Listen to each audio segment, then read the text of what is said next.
जय हिंद दोस्तों, स्वागत है आपका एक बार फिर से हमारे चैनल टाटा ऑटोटेक में। दोस्तों आज जो मेरे पास गाड़ी आई है वो है टाटा सिग्ना 5525। आप देख सकते हैं BS6। और कस्टमर की कंप्लेन है कि गाड़ी हमारी जो है यूरिया नहीं खा रही है और बत्ती आ रही है। चलिए मैंने इसमें लैपटॉप कनेक्ट कर लिया है और आपको बताता हूँ इसमें क्या क्या फॉल्ट कोड एक्टिव है। सबसे पहले आप देखेंगे इसमें 5655 कोड एक्टिव है। और 5655 का आपको मालूम ही है कि ये अपना जो डीजल सही नहीं है इसकी वजह से ये आता है। और इस जब हम कैलिब्रेशन इसमें कर देते हैं, फाइल इसकी आ चुकी है और जब हम कैलिब्रेशन करते हैं तो ये चला जाता है। उसके बाद जो दो फॉल्ट कोड है इसमें आप देखिए 4487 और 4489। और इसको हम देखेंगे ये कि diesel exhaust fluid dosing manufacture condition assist, यानी सबसे पहले हमें चेक करने वाली जो चीज़ है इन फॉल्ट कोड पे वो है इसके DF के फ़िल्टर। चलिए हम DF के फ़िल्टर खोलते हैं और देखते हैं इसमें क्या DF के फ़िल्टर हमारे चौक हैं। और आप एक बार फिर से फॉल्ट कोड पे नज़र मार लीजिए। अभी मैं फॉल्ट कोड आपको खोल के दिखाता हूँ, लेकिन इसमें जो ये अपडेट मैनेजर जो होता है इसका इसमें इंस्टॉल नहीं किया हुआ है मेरे लैपटॉप में, इसलिए ये जो बता नहीं रहा है। नहीं तो अगर होता तो ये शायद पूरी डिटेल में बता देता है, लेकिन फिर भी मोटा मोटी मैं आपको बता देता हूँ कि इसके DF फ़िल्टर हम सबसे पहले चेक करेंगे।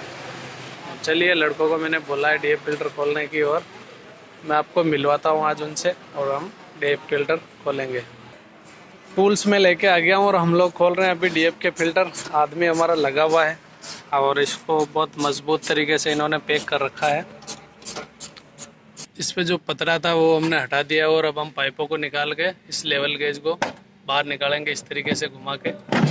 और ये आप देखिए बंदा इसको बाहर निकाल रहा है और फिल्टर की कंडीशन हम चेक करेंगे इसे बाहर निकाल के।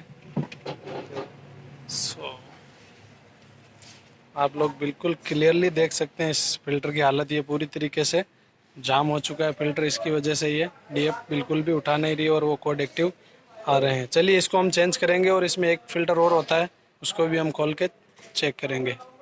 इसका जो दूसरा DF फ़िल्टर होता है वो 26 के अंदर की तरफ होता है। और ये बंदा जो है इस फिल्टर को खोल रहा है, आप देखिए। और खोल के हम इसको बाहर लाएंगे और आपको दिखाते हैं क्या ये भी DF फ़िल्टर उतना ही चौक है जितना वो चौक है। DF फ़िल्टर को हमने खोल लिया है और ये देखिए बाहर निकाल लिया, और इसकी भी आप कंडीशन देख सकते हैं कि ये कितनी बुरी तरह ये चीज़ ख़राब है। चलिए एक बार हम इन दोनों को चेंज करेंगे और फिर इसकी डोजिंग कराएंगे और उसके बाद हम देखेंगे क्या ये कोड इनएक्टिव होते हैं।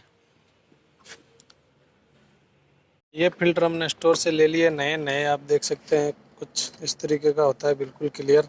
और अब हम इसे करेंगे चेंज। इसको जो निकालने का तरीका है बिल्कुल सिंपल है। इसमें एक छोटी सी लॉक लगी हुई है कुछ इस प्रकार की, और इसको पकड़ के हम बाहर खींच लेंगे।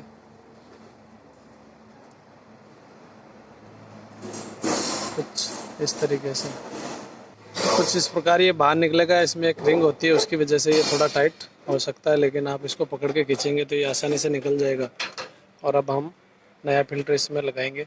जिस तरीके से हमने पुराने फ़िल्टर को निकाला उसी तरीके से आपको बिल्कुल सिंपल तरीके से ऐसे बिठा देना और इसमें एक छोटी सी जो लॉक है वो लॉक को लगा लेना है कुछ इस प्रकार। ये अभी हमारा कंप्लीट हो चुका है और अब हम इसे वापस लगाएंगे। फ़िल्टरों को हमने चेंज कर लिया है और अब मैं इसमें करवाऊँगा डोजिंग। ये फॉल्ट कोड सारे के सारे एक्टिव ही है पहले की तरह। और अब आप देखिए मैं इसको करवाने जा रहा हूँ डोजिंग। क्या ये डोजिंग होती है? इसमें जो ऑप्शन आपको दिख रहा है diesel exhaust fluid doser pump override test, हम उसी पे क्लिक करेंगे और इसको नेक्स्ट पे क्लिक करेंगे। ये कुछ इस तरीके से प्रोसेसिंग रहेगी। यहाँ से आपको ओके कर देना है और डोजिंग इस तरीके से क्लिक करके स्टार्ट कर देंगे। डोजिंग का जो प्रेशर है वो बढ़ रहा है और बढ़ चुका है। और अभी आप देख सकते हैं गाड़ी जो है यूरिया खाना स्टार्ट हो चुकी है। मैं नीचे डोजिंग वाल मैंने खोला हुआ है और ये देखिए डोज़र पंप। ये कुछ 3 मिनट 20 सेकंड का ये टेस्ट होता है और आप क्लियरली देख सकते हैं कि गाड़ी ने यूरिया खाना स्टार्ट कर दिया है। ये डोजिंग वाल है और ये साइलेंसर में लगा हुआ होता है। ये जब हम डोजिंग करवाते हैं तो कुछ इस तरीके से इसमें से यूरिया बाहर आता है। डोजिंग हमारी कंप्लीट हो चुकी है और डोजिंग करने से पहले हमने एक बार फॉल्ट कोड को क्लियर कर लिया था। इस वजह से 56-55 फॉल्ट कोड है जो पहले ही चला गया था। जो बाकी के बचे हुए कोड हैं वो आपके सामने है, ये इनएक्टिव हो चुके हैं। ज़रूरी नहीं कि हर गाड़ी में ये इनएक्टिव हो जाए, कई बार हमको क्लियर भी करने पड़ते हैं, लेकिन ये हो जाते हैं। उम्मीद है दोस्तों ये वीडियो आपको ज़रूर पसंद आई होगी। अगर वीडियो आपको ज़रा सी भी पसंद आती है तो वीडियो को लाइक कर दीजिए, शेयर कर दीजिए और चैनल को सब्सक्राइब कर दीजिए। और ये डोजिंग टेस्ट जो हमारा चालू है। जय हिंद, जय भारत। मिलते हैं अगले वीडियो में।